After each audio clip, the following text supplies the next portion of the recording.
కొద్ది సమయం క్లుప్తంగా దేవుని యొక్క వాక్యాన్ని మనం ధ్యానిస్తాం. ప్రార్థించే దానికి ముందు మనం దేవుని సన్నిధిలో కనుక వాక్య వెలుగులో మన జీవితాన్ని సరి చేసుకుంటాం, చక్కదిద్దుకుంటాం. కనుక ప్రభువుని అడుగుదాం. అడిగినవన్నీ ఏంటిదంట, పొంది ఉన్నామని నమ్ముడి అంటాడు. ఇక్కడ ఈ కీర్తనకర్త అయినటువంటి ఈ యొక్క కొరహు కుమారులు ఈ కీర్తన 85 కీర్తనలు రాస్తూ వచ్చినారు. 85 కీర్తన రాస్తూ వచ్చినారు. ఈ 85 కీర్తన రాసేటప్పుడు వాళ్ళు ఒక మాట అంటున్నారు, యెహోవా నీవు నీ దేశం ఎడల కటాక్షము చూపి ఉన్నావు. అబ్రహాము కూడా ఒక మాట అన్నాడు, నీ కటాక్షము నా మీద ఉన్న ఎడల నీ దాసుని ఏం చేయదు, దాటిపోవద్దు. నీవు దాటిపోతే ప్రభువా నా జీవితానికి నా కుటుంబానికి ఏం లేదు, ఆశీర్వాదం లేదు. నువ్వు దాటిపోతే ఆశీర్వాదం లేదు. కనుక నువ్వు దాటిపోక మునిపే నిన్ను అడుగుతున్నా, నన్ను దాటిపోవద్దు. కనుక నా ఎడల దయ చూపించి నా ఎద్దుకు రమ్ము. చదువుతారా? ఆదికాండం 18వ అధ్యాయం 3వ వచనం. కనుక అబ్రహాము తగ్గించుకుంటున్నాడు.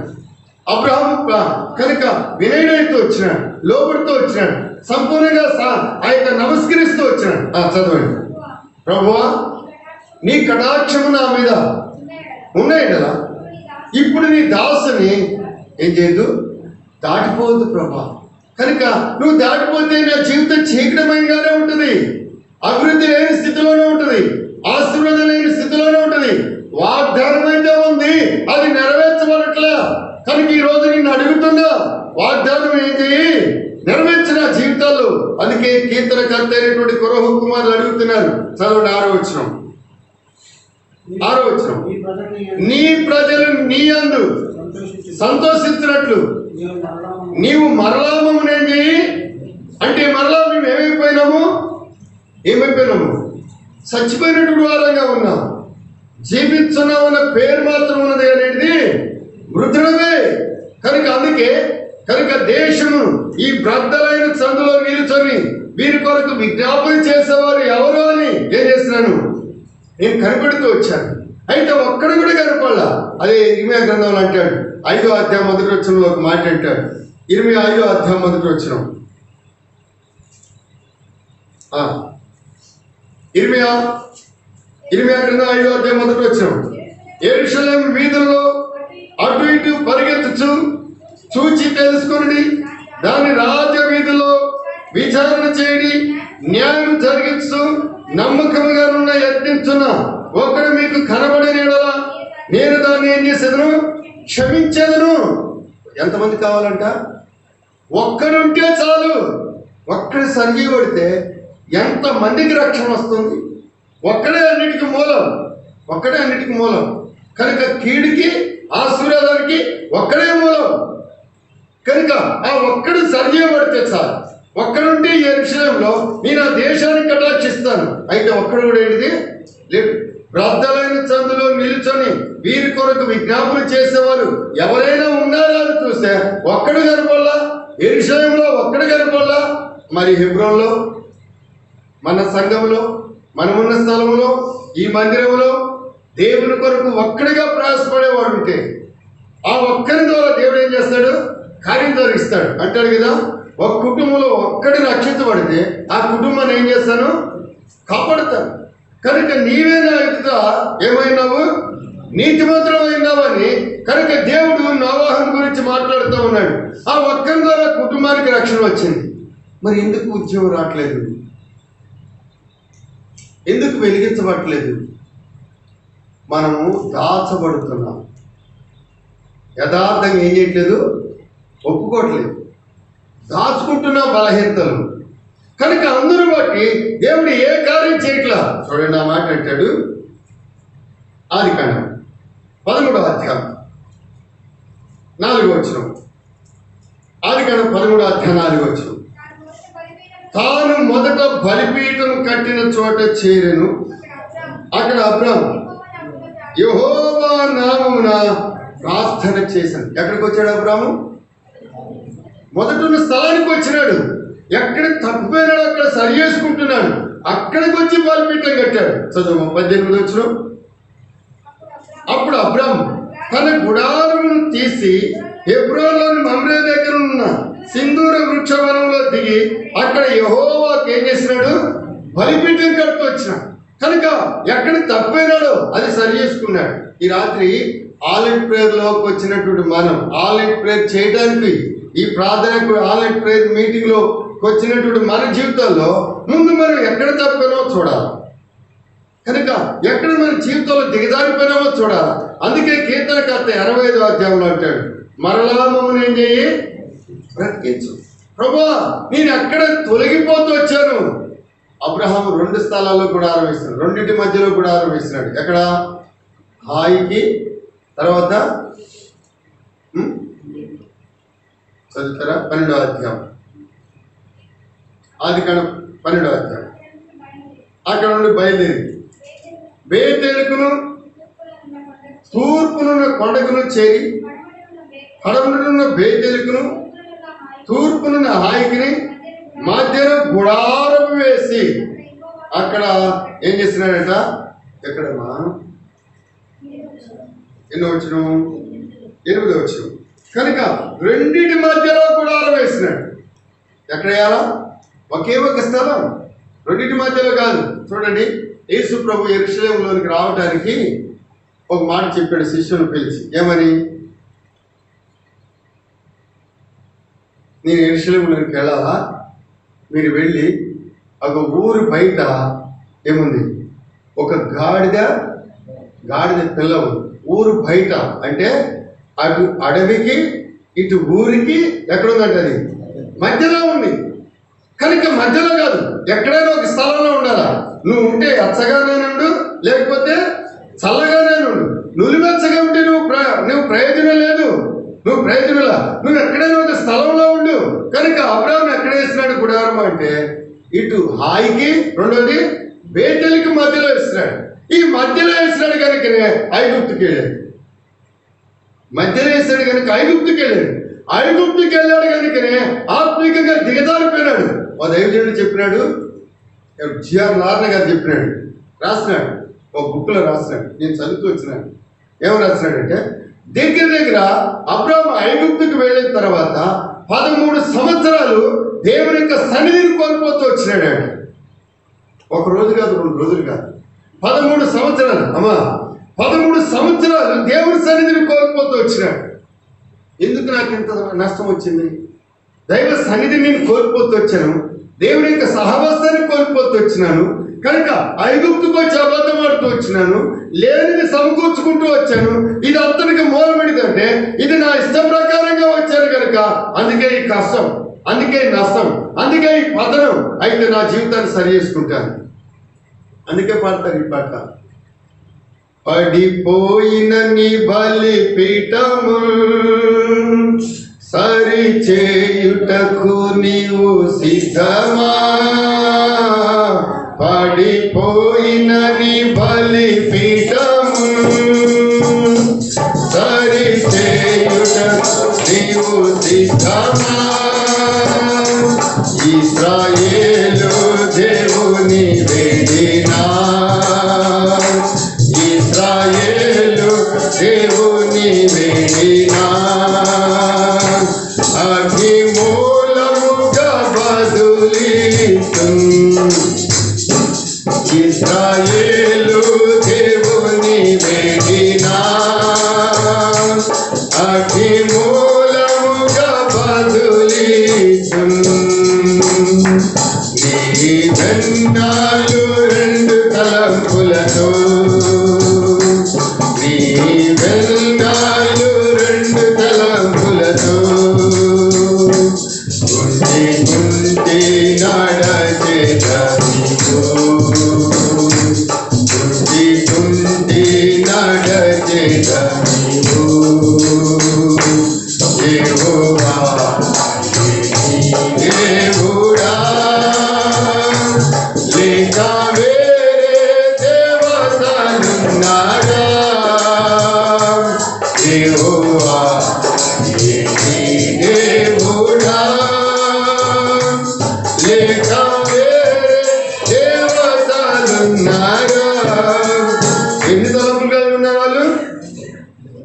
2 తలంపులు కలిగి ఉన్నారు. కనుక ఎంతకాలం ఉంటారు? కనుక రండి మన జీవితాన్ని సరి చేసుకుందాం. యెహోవా దేవుడైతే ఆయన సేవిస్తాము, బయలు దేవుడైతే వాడిని సేవిద్దాం రండి అని చెప్పి వాళ్ళకి ముందు ప్రాధాన్యత ఇచ్చినాడు. ఎందుకంటే మెజారిటీ వాళ్ళదే. ఎక్కడున్నా ఏది పని చేస్తుంది బ్రదర్? మెజారిటీ వైపే పని చేస్తుంది. కనుక మెజారిటీ మీదే చేయండి. అందుకే ఇజికియా అన్నాడు, వాళ్ళకి మాంస సంబంధమైన బాహువే ఏంటిదంట? అండ. మనకేంటిదంట? ఆత్మ సంబంధమైన బాహు ఉంది. వాళ్ళకి మాంస సంబంధమైనదే అండ, కానీ మనకి ఆత్మ సంబంధమైనది. వాళ్ళది కనబడేది, మనది కనబడేది. కరోనా వైరస్ కనబడుతుందా బ్రదర్? ఏ దారిలో వస్తుంది? సామా ఏ దారిలో వస్తుంది? సామె ఇటు వస్తుందో తెలియదు, ఆడవుతుందో తెలియదు. ఉదయకాలం ఒక ఆయనతో మాట్లాడుతాను, అన్న మీరు హైదరాబాద్ వెళ్ళేటప్పుడు చెప్పండి, నేను కూడా వస్తానంటే, నేను ఇప్పుడు ట్రైన్ ఎక్కట్లా, బస్సు ఎక్కట్లా, కారులో కూడా వెళ్ళట్లా, మరి దేంట్లో వెళ్తున్నావు అంటే, ఒక్కనే బండి మీద వెళ్తున్నా హైదరాబాద్ ఇక్కడ మదర్ నుంచి. ఎందుకన్నా అంటే అది ఎక్కడుందో ఎట్లుందో ఏ రీతి కట్టుకుంటుందో తెలియట్లేదు బ్రదరు. అందుకే నేను ఎవరితో వెళ్ళట్లా, ఒక్కనే బండి మీద. ఇంత దూరం ఎట్లా అంటే, ఎంత దూరం అయినా దాన్ని తప్పించుకోవాలంటే అట్లాగే వెళ్ళాలి. అట్లాగే వెళ్ళి అట్టే కొనుక్కొచ్చుకున్నాడు. ఎట్టయినా అదేం చేయట్లేదు, విడిచిపెట్టలా. ఎట్టయినా విడిచిపెట్టలే. ఏమంటుందంట? నేను కూడా మీ అంటే వస్తా అంటుందంట. నేను కూడా మీ అంటే వస్తా, నేను మీ మధ్యనే ఉంటా, మీతోనే స్నేహం చేస్తా, మీ మధ్యనే నివాసం చేస్తా అంటుందంట. ఎవరు దీని నుండి తప్పించేది? మాంస సంబంధమైనటువంటి అండ వాళ్ళకి కనబడుతుంది, కానీ ఆత్మ సంబంధమైనటువంటి బాహు ఏం చేయట్లేదు, కనబడట్లేదు, కానీ కార్యం చేస్తా ఉంది. కనుక నీ దేవుడు నీ పక్షంగా కార్యం చేసే దేవుడు నమ్ము. అయితే నీ పక్షంగా కార్యం చేయాలంటే ముందు నీవు దేవునితో సరైనటువంటి సత్సంబంధం కలిగి ఉండాలి. అందుకే ఈ కీర్తనకర్త 85వ అధ్యాయం 6వ వచనంలో అంటాడు, నీ ప్రజలు నీ యందు సంతోషించినట్లుగా నీవు మరలా మమ్మల్ని ఏం చేయి, బ్రతికించు. ఎందుకంటే నీ దేశం మీద ఏం చేయి, కటాక్షం చూపించు. కనుక అబ్రహాం 13 సంవత్సరాల తర్వాత ఇప్పుడు మరలా ఆ స్థలానికి వచ్చినాడు. ఆ స్థలానికి వచ్చి బలిపీఠం కట్టాక 18వ అధ్యాయం మరొకసారి బలిపీఠం కట్టాడు. ఏ స్థలం అది? చదివాం కదా. ఏ స్థలం కదా? 18వ వచనం. ఇక్కడ 13వ అధ్యాయం 18వ వచనం ఏంటది? అప్పుడు అబ్రాహాము తన గుడారమును తీసి హెబ్రోన్లోకి వచ్చాడండి. హెబ్రోన్ అంటే ఏంటిది? దేవునితో సహవాసం. మనం దేవునితో సహవాసం చేయం. అందుకు దైవ సన్నిధిని మనం అనుభవించాం, దైవ నడిపింపును మనం పొందలేము, దైవికమైనటువంటి వెలిగింపును మనం కోల్పోతున్నాం. ఆ దేవుని యొక్క సహవాసం చేయట్లా, లోకంతో లోక కార్యాలతో సహవాసం చేస్తున్నాం. అందుకే నిర్జీవితంలోకి వస్తున్నాం. అందుకే కీర్తనకర్త అంటున్నాడు, మరలా మమ్మల్ని ఏం చెయ్యి, బ్రతికించి. కనుక అబ్రహాం ఇప్పుడు అందుకే వచ్చాడు, ప్రభువా నీ సన్నిధి ఉంటే, నీ సహవాసం ఉంటే చాలయ్యా, కనుక నేను నీ వద్దకే వస్తాను. యాకోబు తన జీవితంలో మరలా మేలు పొందడానికి ఎక్కడికి వచ్చాడు తెలుసా? చదువుతారా? ఆదికాండం 35వ అధ్యాయం మొదటి వచనం. ఆదికాండం 35వ అధ్యాయం మొదటి వచనం. దేవుడు యాకోబుతో, నీవు లేచి బేతేలునికి వెళ్ళి అక్కడ నివసించి నీ సహోదరుడైన ఏశావు ఎదుట నుండి నువ్వు పారిపోయినప్పుడు నీ కనబడిన దేవునికి అక్కడ బలిపీఠము కట్టమని చెప్పాను. ఏం చెప్తున్నాడు? కనుక నువ్వు లే, ఎంత కాలం స్థలంలో పడి ఉంటావు. ఇది నిశ్చయమైనటువంటి స్థలం, ఇది జీవం లేనటువంటి స్థలం, ఇది ఆశీర్వాదమైనటువంటి స్థలం, అభివృద్ధి లేనటువంటి స్థలం, తృప్తి లేనటువంటి స్థలం. లే, ఈ స్థలానికి వచ్చి బలిపీఠం కట్టు. నీ శ్రమలో నేను ఒకరోజు ఆ యొక్క బేర్షాబారణ్యంలో ఏం చేస్తున్నాను, నేను నీతో మాట్లాడినాను. బేర్షాబారణ్యంలో నేను నీకేం చేసినాను, వాగ్దానం చేస్తూ వచ్చినాను. బేర్షాబారణ్యంలో నువ్వేం చేసావు, నిబంధన చేస్తూ వచ్చావు, కానీ మర్చిపోయినావు. అందుకే నీకు ఈ శ్రమ, అందుకే నీ జీవిత, అందుకే అన్నున్నా లేనట్టే ఉంది. ఎంతైనా తృప్తి లేని బ్రతుకుతున్నావు. కనుక లే, మరలా ఈ స్థలానికి రా, నా ఎదుగుకి రా, నా సన్నిధికి రా, నేను నీకు సహాయం చేస్తాను. నువ్వు లేచి వస్తే కదా. తప్పిన కుమారుడు ఎక్కడికి వచ్చినందుకు మేలు పొందాడు, తండ్రి ఎదుకు వచ్చినాడు. ఈరోజు ఈ రాత్రి కనుక ఎందుకు ఈ నిర్జీవత? 13 సంవత్సరాల తర్వాత అబ్రహాము మరలా స్థలానికి వచ్చినాడు. ఎండిపోయినటువంటి స్థితి, ఐగుప్తు యొక్క సహవాసం, ఐగుప్తులో ఆ యొక్క అబద్ధం స్టార్ట్ అయిపోతూ వచ్చింది. ఆ యొక్క అబద్ధము వాళ్ళ కొడుకులో కూడా ప్రవేశించింది. ఎవరిలో? తండ్రి ఎట్టివాడో తల్లి ఎట్టిదో బిడ్డ అట్టిది అన్నట్టుగా ఇస్సాకు అబ్రహాం అబద్ధం అన్నాడు, ఇస్సాకు కూడా అదే అన్నాడు, యాకోబు కూడా వాళ్ళ అబ్రహాం మనవడు కూడా అదే చేస్తూ వచ్చినాడు. కనుక ఆ రీతిగా ఆ యొక్క యాకోబు యొక్క పిల్లలు ఎంతమంది? 13. ఆ 13 ఆడపిల్లలు అటు వచ్చి 11 మంది, ఆ 10 మంది అదే అబద్ధం అంటూ వచ్చినారు. ఎక్కడి నుంచి వస్తుంది? నువ్వు ఏం చేస్తావో అది వస్తుంది. కనుక దేని సమకూర్చుకుంటాము? ఏం మిగిలిస్తాం? మన తర్వాత తరానికి ఏం మిగిలించిపోతాం? మనం ఎలాంటి మార్గంలో వాళ్ళని నడిపిస్తాము? నువ్వు ప్రార్థించేవాడవైతే, ప్రార్థించేవాడవైతే, ప్రభు సన్నిధిలో నువ్వు గడిపేదానమైతే ఖచ్చితంగా నీ అనుకున్నటువంటి తరం అదే మార్గంలోనికి వస్తారు. నేను నటించే వాళ్ళమైతే అదే తరంలోనికి వస్తారు, అదే మార్గంలోనికి వస్తారు. కనుక అలా కాకుండా యథార్థంగా జీవించే వాళ్ళమైతే అప్పుడు ఆశీర్వాదం పొందుతుంది. ఆ తప్పిన కుమారుడు తిరిగి తండ్రి దగ్గరికి వచ్చినప్పుడు రెట్టింపు ఆశీర్వాదానికి ఏమైనాడు? వారసుడైతే వచ్చినాడు. ఈ రాత్రి దేవుని బిడ్డలారా, ప్రియమైనటువంటి సహోదరి సహోదరుడా, మనం చూస్తున్నటువంటి చుట్టూ ప్రాంతంలో మొదటిన్నటువంటి ఆత్మీయతను మనం చూడలేకపోతున్నాం, మొదటిన్నటువంటి ఐక్యతను మనం చూడలేకపోతున్నాం, వ్యక్తిగతంగా చూడలేకపోతున్నాము, కుటుంబ పరంగా చూడలేకపోతున్నాము, సంఘపరంగా సహవాసంలో కూడా చూడలేకపోతున్నాం. లోకము లోపలికి వచ్చింది, దేవుడు బయటికి వెళ్ళిపోయినాడు. అందుకే ఏమన్నాడు? నేను తలుపు వద్ద ఏం చేస్తున్నాను? తట్టుతున్నాను. తలుపు సందులో ఏం చేసినాను? నా చేయి ఉంచాను. కనుక నువ్వు తలుపు తీస్తే లోపలికి వస్తాను, నువ్వు తలుపు తీస్తే నీతో సహవాసం చేస్తాను. కనుక నీవు నా మాట విను. ఎంతకాలం నష్టపోయి ఉంటావు, ఎంతకాలం మనం నిర్జీవితంలో ఉంటాం, ఎంతకాలం దిగజారిపోయినటువంటి స్థితిలో ఉంటాం. చూడండి, ఆ మాట అంటాడు, చదువుతారా?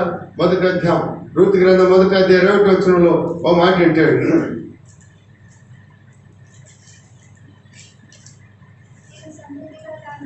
నేను సమృద్ధి గలదారనే వెళితిని, యెహోవా నన్ను రిక్తురాలుగా రాజిస్తాను. మీరు నన్ను నయమి అనక ఏం చేయండి? మారానండి. అంతేనా? మీరు నన్ను నయమని పిలవద్దు, యెహోవా నా మీద విరుద్ధముగా ఏం చేస్తున్నాడు? సాక్ష్యం పలికిన గనుక, సర్వశక్తుడు నేను బాధపరిచిన గనుక అని వార్త చెప్తున్నాడు. అందుకే ఇప్పుడు నన్ను నయమని బాకండి, ఏమనండి? మారాలండి. దేవుడు బాధ పెట్టాడా? దేవుడు ఆ సర్వం కోల్పోయి చేస్తూ వచ్చినాడా? నీ సొంత ప్రణాళికే. అందుకే నీ కుటుంబానికి ఆశీర్వాదం లేదు, అందుకే సంఘములో జీవము లేదు, అందుకే సమాజము కదిలించబడలేకపోతుంది. అయితే మరలా దేవుడు మాట్లాడినప్పుడు ఇక్కడికి వచ్చి ఆ మాట మనం చదువుతాం. మొదటి అధ్యాయం, రూతు గ్రంథం మొదటి అధ్యాయం. యెహోవా తన ప్రజలను దర్శించనని ఆమె మోయాబు దేశములో విని వారికి ఆహారం ఇచ్చుటకు యెహోవా తన జనులను దర్శించనని ఆమె మోయాబు దేశంలో వినను కనుక మోయాబు దేశం విడిచి వెళ్ళుటకై ఆమెయు ఆమె కోడలను ఏం చేస్తున్నారు? ఇప్పుడు ఎవరు పనిగట్టుకున్నారు? ఇప్పుడు ఎవరు పనిగట్టుకుని మాట్లాడుతున్నారు? నయముతో దేవుడే మాట్లాడుతున్నాడు. ఆ దినాల్లో సెల్ ఫోన్ లేవండి, ఆ దినాల్లో కనుక అంతగా ప్రకటించే వాళ్ళు లేరు. కనుక ఆమె వినింది, కష్టకాలంలో వినింది. కనుక దేవుడు తన ప్రజలు దర్శించాడు, వారికి ఆహారం ఇస్తున్నాడని చెప్పి వినగా ఆ స్థలాన్ని విడిచిపెట్టడానికి ఇష్టపడింది. ఎందుకు? ఈ నిర్జీవత లేస్తాడు. తక్కువ కుమారుడు ఏమన్నాడు? నేను ఇప్పుడే ఏం చేస్తాను? ఇప్పుడే లేస్తాను. ఈ నష్టమంతటికి కారకుని నేనే ప్రభా, నువ్వు చెప్పగలవా? నేను నా ఇంటి వారు పాపం చేశాము అంటాడు దావీదు. నెహెమీయా అంటాడు, ఇది నేను నా కుటుంబం చేసినటువంటి మిస్టేక్. చూడండి ఆ మాట, నెహెమ్యా మొదటి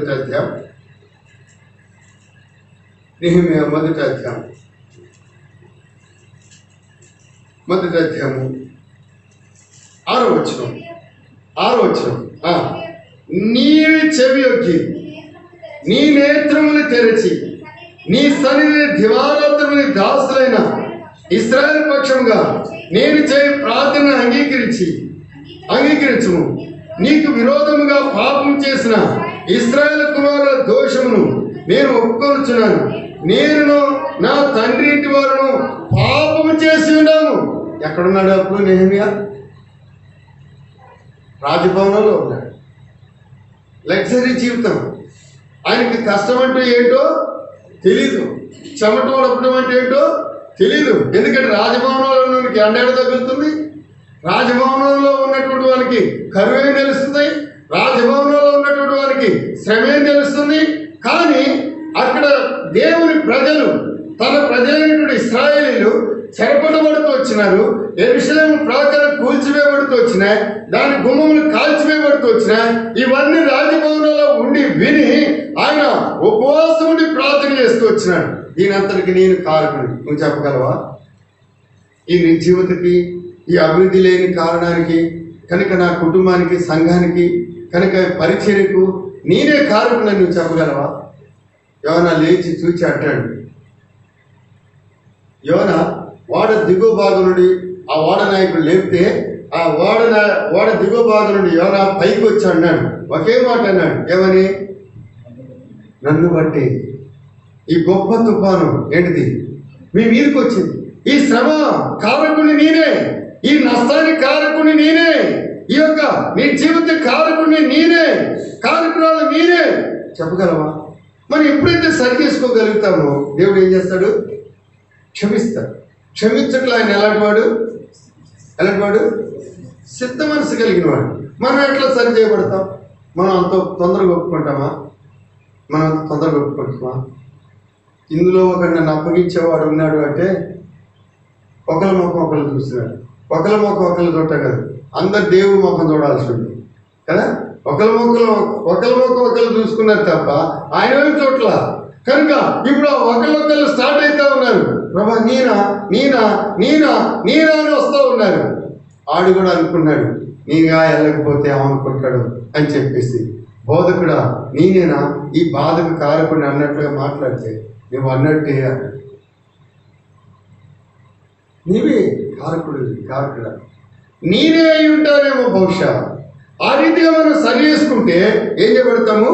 కనుక వెలిగించబడతాం. నువ్వు ఒక్కడేవి, మనం ఒక్కలను సరి చేసుకుంటే జీవం వస్తుంది. చాలు.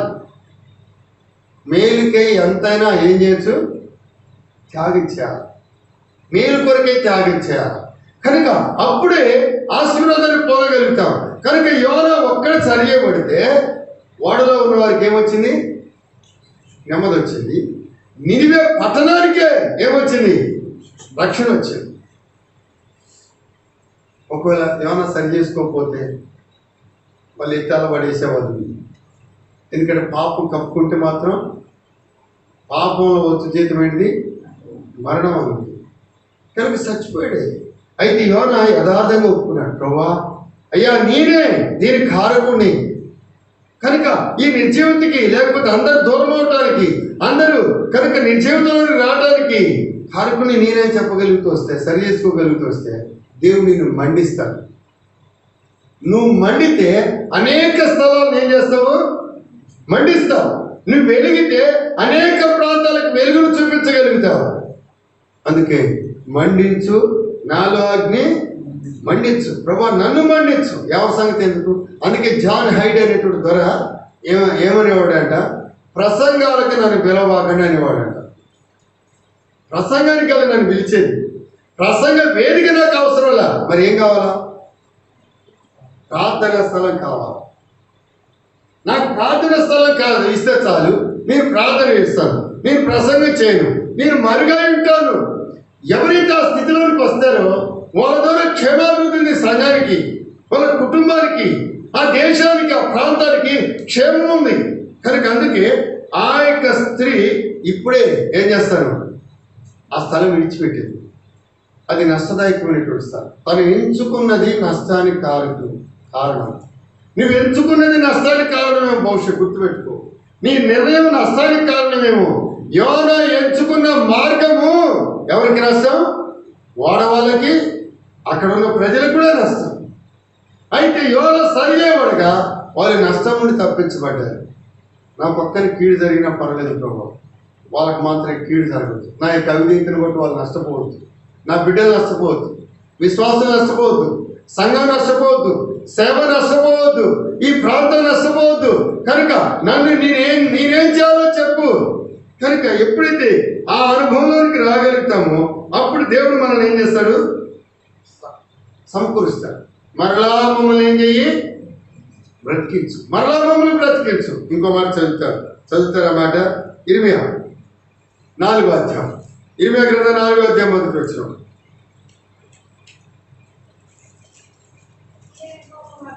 ఇదే యెహోవా వాక్కు. ఇశ్రాయేలు, నీవు తిరిగి రానుద్దేశించిన నా దగ్గర రావలను. నీవు ఇటు అటు తిరుగుట మాని నీ హేయక్రియలు నా సన్నిధి నుండి తొలగించి. ఇశ్రాయేలు, అక్కడ నా పేరు పెట్టుకుంటే, అక్కడ నీ పేరు పెట్టుకుంటే నువ్వు అటు ఇటు తిరుగుతున్నావు.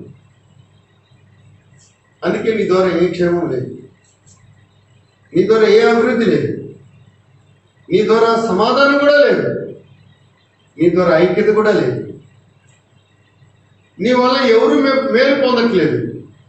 నువ్వు అటు ఇటు కాదు, ఉంటే వెచ్చగానే ఉండు, లేకపోతే చల్లగానే ఉండు. నువ్వు నిలువెచ్చగా ఉండొద్దు.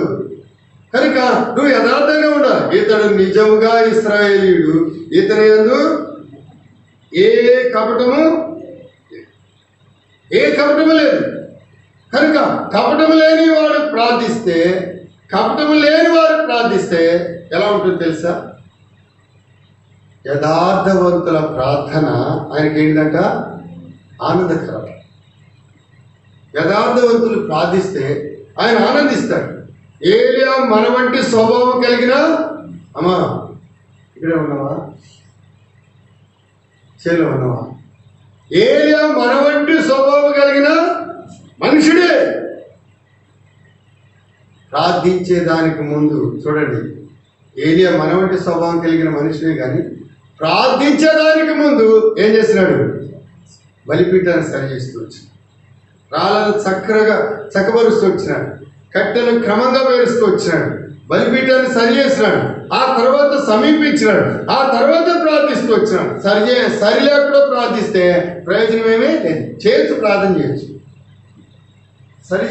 సరి చేసుకోకుండా దేవుడు చూపించినా, దేవుడు మాట్లాడిన వాటిని విడిచిపెట్టకుండా నువ్వు ఎంతకాలం ప్రార్థించినా ఆ ప్రార్థన అంతా ఒట్టిదే. అంటే ఆ ప్రార్థన ఏముండదు. మిఠాయి కొట్లో జరబడి ఒకడు తింటా ఉన్నాడంట, టవల్ పరుచుకొని అన్ని టవల్ మూట అన్ని సర్దుకుంటున్నాడంట. ఆ మిఠాయి కొట్లో ఉన్న పిల్లగాడు అడిగాడు, రే నువ్వు ఎవరురా అంటే, నీ పేరేంది చెప్పు. ఫస్ట్ రానే వచ్చాడు, ఇదంతా అదంతా, దీని రేట్ అంతా, దాని రేట్ అంతా అని అడిగాడు. తింటా ఉన్నాడు. తింటా ఉంటే అడిగాడు, నీ పేరేం చెప్పా అని. నా పేరు నీకెందుకు? నీ పేరు చెప్పంటే, నా పేరు ఒట్టిదే అన్నాడంట. అని టవల్ పరిచి అవన్నీ ఆ ప్లేట్లో ఉన్నాయి. ఏం చేస్తున్నాడు? ఆ టవల్ వేసుకుని మూట కట్టుకుంటా ఉంటే వాడి పిల్లోడు అన్నాడట, డాడీ అన్నాడట. ఆ దినాల్లో డాడీలు ఆడన్నారు, అయ్యా అన్నాడట. ఏంట్రా అని ఇంట్లో నుంచి కాకైతే ఒట్టిదే అన్నాడట. అంతేంటిది? ఏంద్రా అంటే అంత ఒట్టిదే అన్నాడట. మరి ఒట్టిదే ఎందుకు పిలవాలా? ఆయన పని ఆయనలో ఉన్నాడు, ఇంట్లో తన పని తను చేసుకుంటాడు. ఈ లోపల వాడు తిన్నాడు, కట్టుకుని ఏం చేసినాడు? వాడు వెళ్ళిపోయినాక కారు అన్నంత దూరం పోయినాక అయ్యా అన్నాడట. ఏంద్రా? ఒట్టిదే. నాయన చదువుకున్న పుస్తకాలు ఉంది కదా, నాయన ఏమొచ్చాయి? పులి వచ్చాడు. తర్వాత పులి లేదు, ఇల్లు లేదు, ఏం లేదు, ఒట్టిదే. కనుక వెళ్ళిపోయిన తర్వాత వస్తే ఆ మిఠాయి కొట్టు అంతా ఖాళీ, ఆ స్వీట్ కొట్టు మొత్తం ఖాళీ. ఏందిరా బేరం బాగా జరిగింది అనుకుంటాడు అక్కడ తండ్రి. పర్వాలేదు మావాడు ఒక దెబ్బకి ఇదంతా ఏం చేసినాడు, సేవ్ చేసినాడు. ఎంత వచ్చింది రాకే, ఎంతేంది ఎంతేంది ఏంటిది, వడ్డిదే అంతా వడ్డిదే. ఏందిరా వడ్డిదే అంటే ఒకడు వచ్చాడు, వాని పేరు అడిగా, వాని పేరు ఏం పేరు, వడ్డిదే. శక్తి లేని ప్రార్థన కూడా వడ్డిదే. ఏదో యాంత్రికంగా చేస్తున్నావు, యాంత్రికంగా వస్తున్నావు, యాంత్రికంగా మనం జీవిస్తున్నావు, కానీ అందులో జీవమేమి శక్తి లేదు. ఏలియా మన వంటి స్వభావం కలిగిన మనుషుడే. ముందు సరి చేస్తూ వచ్చినాడు బలిపీఠాన్ని, ఆ తర్వాత తను సమీపిస్తూ వచ్చినాడు, అతను ప్రార్థిస్తూ వచ్చినాడు, మరలా ప్రార్థిస్తూ వచ్చినాడు. ఆ ప్రార్థన ఏముంది, శక్తి. ఎప్పుడైతే సరి చేయబడి ప్రార్థిస్తామో నీ ఒక్కదాని ద్వారా, నీ ఒక్కడి ద్వారా అక్కడ జీవాన్ని ప్రవహిస్తావు. నీళ్ళు ఎక్కడ ఉంటాయో అక్కడ ఏముంటుంది సమయం. నీళ్ళు ఎక్కడ ఉంటాయి అక్కడ ఏముంటుంది అమ్మా, ఎండిపోయినట్టు గడ్డి అంతా ఎండిపోయి అట్లా ఉంటుందా, నేలంతా నెరల భాష ఉంటుందా, ఏముంటుంది అక్కడ పచ్చదనం ఉంటుంది. ఎక్కడైతే ప్రార్థన ఉంటుందో, ఏ కుటుంబంలో ప్రార్థన ఉంటుందో, ఏ సంఘంలో ప్రార్థన ఉంటుందో, ఏ స్థలంలో ప్రార్థించే వాళ్ళు ఉంటారో ఆ స్థలం ఖచ్చితంగా జీవం కలిగినటువంటి స్థలంగా ఉంటుంది. దాని కొరకు ఎంతోమంది అవసరం, ఎంతోమంది అవసరం. ఒక్కదాని చాలు, ఒక్కడో చాలు. భక్సింగ్ గారి గురించి ఒక మాట రాసినాడు ఒక అతను. 2 స్త్రీలు ప్రార్థించారట ఎంతో కాలం ఉపవాసం అండి. ఆ తర్వాత వాళ్ళకి ప్రభు మాట్లాడాడు, మీ ప్రార్థించిన వ్యక్తి అక్కడ వచ్చాడు చూడు అని. ఏమని ప్రార్థించారు వాళ్ళు, మా దేశంలో ఒక దైవజనుడు లేవని ప్రభు అని. ఎక్కడ పట్టుకున్నాడు దేవుడు ఈ వ్యక్తిని, ఇక్కడ ప్రార్థన చేస్తే వేరే దేశంలో పట్టుకున్నాడు. అక్కడి నుంచి తీసుకొచ్చాడు, అక్కడి నుంచి ఈ మద్రాస్ ఏరియా, గుంటూరు ఏరియాకి తీసుకొస్తే అక్కడ వాళ్ళకి జాబ్ ఇచ్చినాడు దేవుడు. వాళ్ళు ఎంతో కాలం ఉపవాసం ఉండి ప్రార్థన చేస్తూ వచ్చినారు. ఏకీభవించి వాళ్ళు సరి చేసుకొని ముందు చూడండి. 10 దినాల తర్వాత పరిశుద్ధాత్మ వచ్చింది. 9 దినాల తర్వాత రాలేదు కదా. ఎందుకు 10 దినాల తర్వాత అంటే వాళ్ళు సంపూర్ణతలోకి వచ్చారు. అందుకే ఆ కీర్తనకర్త కొరహు కుమారులు అంటారు ఏమని, నీ ప్రజలు నీ అందు సంతోషించినట్లుగా మరలా వారిని ఏం చేయి, మమ్మల్ని ఏం చెయ్యి, బ్రతికించవాడు, మరలా బ్రతికించు. ప్రభా నిజమే, ఈ స్థితి ఒకవేళ నేనే కారకులేమో, నేనే కారకురాలేమో ప్రభా. నా ప్రాంతము, సంఘము, మా కుటుంబాలు, మా ప్రజలు ఆత్మీకంగా అభివృద్ధి లేకపోవడానికి కారణం నేనే ఉంటానేమో. అయితే మన జీవితాన్ని పరీక్షించుకోండి. కొద్ది సమయం ఒకరి వెంట ఒకరు క్లుప్తంగా పశ్చాత్తాపంతో కూడినటువంటి ప్రార్థన చేసి ఆ తర్వాత మనకు వచ్చినాన్ని పాడి మనం తర్వాత ప్రార్థన కొరకై వాక్యాన్ని ధ్యానించి దేవుని సన్నిధిలో ప్రార్థించే వారిని ఉండటకు ప్రభు మన సహాయం చేయాలి. ఎప్పుడైతే యథార్థంగా సరి చేసుకుంటామో అప్పుడే దేవుడు ప్రతిఫలిస్తాడు. ఎప్పుడైతే అబ్రహాం మరలా స్థలానికి వచ్చినాడు, ఆ రీతిగా నయోమి మరలా స్థలానికి వచ్చిందో, ఆ రీతిగా తప్పెరుకువాడు మరలా స్థలానికి వచ్చినాడు. కనుక ఆ రీతిగా దేవుని ప్రజలు యాకోబు ఆ స్థలానికి వచ్చినాడు. అప్పుడే వాళ్ళ జీవితాలు ఏం చేయబడింది, ఆశీర్వాదం వచ్చింది. ఇప్పుడైతే మనం మన జీవితాన్ని పరీక్షించుకున్నాం, వాక్య వెలుగులో మన జీవితాన్ని సరి చేసుకున్నాం, పశ్చాత్తాపడదాం. కనుక ప్రభువా నన్ను బట్టి ఏమనంటే, నన్ను బట్టి ఏంటిది, ఇది ఎండిపోయిన స్థితి, ఈ శ్రమ, ఈ గాలి తుఫానులు, కనుక చిన్న భిన్నమైనటువంటి పరిస్థితులు, తుఫాను వస్తే ఏమవుతుంది, అంత ఏమవుతుంది, ఉల్టా అయిపోతూ ఉంది, కమ్యూనికేషన్ పోతాయి. ప్రభా ఒకవేళ నన్ను బట్టి కొందరు దూరం అయ్యారా, నన్ను బట్టి నా కుటుంబంలో రక్షణ లేదా, నన్ను బట్టి కుటుంబంలో ఐక్యత లేదా, నన్ను బట్టి సంఘంలో క్షేమం లేదా, నన్ను బట్టి నేనున్న స్థలంలో అభివృద్ధి లేదా, ప్రభా దయచేసి నన్ను క్షమించు. ఏలియా బలిపీఠాన్ని సరి చేసినట్లుగా మన జీవితాన్ని సరి చేసుకోండి. కనుక ఆ తర్వాత మనం ప్రార్థించడానికి సిద్ధపడతాం. దయచేసి రండి, మనం కొద్ది సమయం క్లుప్తంగా వాక్య వెలుగులో మనం సరి చేసుకుంటాం. ఇతరుల కొరకు ఎవరి కొరకు ప్రార్థించేది దయచేసి. ఈ సమయంలో మన జీవితాన్ని గురించి మనమే, కనుక నేనేదో గొప్ప అనేది కాదు, కానీ మనం తగ్గించుకునేలా దేవుడు మనల్ని హెచ్చిస్తాడు.